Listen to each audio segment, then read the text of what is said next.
कुछ रिश्ते खून से बनते हैं और कुछ रिश्ते सम्मान से, लेकिन जब अपना ही इंसान सबके सामने आपके आत्मसम्मान को ठेस पहुंचा दे, तो उस दर्द का कोई मरहम नहीं होता। आज की यह कहानी एक ऐसी बहन की है जिसने अपमान का जवाब गुस्से से नहीं, बल्कि अपने स्वाभिमान से दिया। कहानी अंत तक जरूर देखिए, क्योंकि इसका अंत आपकी आंखें नम कर देगा। जयंती किसी भी विशेष समारोह में जाती तो वह साड़ी पहन लेती थी। आज निशा के बेटे अंश का जन्मदिन था। घर में बर्थडे पार्टी थी। बड़े लोगों के आने की खबर सुन उसने महंगी साड़ी पहन ली। ये साड़ी उसके पति ने 30वीं सालगिरह पर दी थी। उसकी हैसियत से काफी कीमती थी। जयंती ने सोचा इस साड़ी से जयंती का रुतबा शायद बरकरार रहेगा, लेकिन ये क्या, सब उल्टा पड़ गया। निशा को अपनी बहन जयंती को साड़ी में नागवार गुजरता था। जयंती को देखते ही निशा लग गई खरी खोंटी सुनाने में। अपना नहीं तो कुछ हमारे स्टेट्स का तो सोच लो। क्या हुआ निशा, होगा क्या खाक। जानती हो न, यहाँ हम सबका उठना बैठना बड़े शहर और विदेशों में रहने वाले लोगों के साथ हैं। वे लोग आएंगे पार्टी में और तुम गवारन जैसी साड़ी पहनकर अब पसर जाओगी सोफे पर, ऊपर से बकबक हिंदी। उफ। निशा की झिड़की सुन जयंती निःशब्द हो बुत सी खड़ी रही, लेकिन निशा का बड़बड़ाना बंद नहीं हुआ। सच, अब तो मुझे भी अफसोस हो रहा है तुम्हें क्यों बुला ली अपने पास। शेखर सही कह रहा था, तुम्हारी बहन एक दिन हमारी इज्जत को अच्छी तरह धो डालेगी, तुम देखना। इससे अच्छा तो कुछ दिनों के लिए एक और मेड रख लेती। गुबार निकाल निशा पैर पटकते अपने कमरे में चली गई। जयंती वहीं बैठे बैठे ठंडे पत्थर होती जा रही थी। इतना बड़ा अपमान, वो खुद को धिक्कार रही थी। आजीवन ऐसे रिश्तों से परहेज करने को उसके मन में कोलाहल हो रहा था।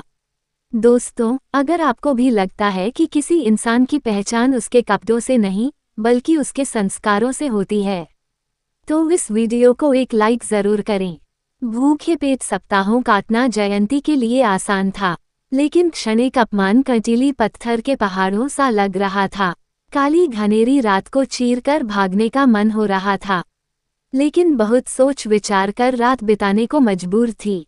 कहीं बहन के द्वारा किया गया अपमान उसके पति तक ना पहुँचे। लेकिन इस अपमान का जवाब बिना दिए जाना उसके स्वाभिमान के स्तर को नीचे धकेल रहा था।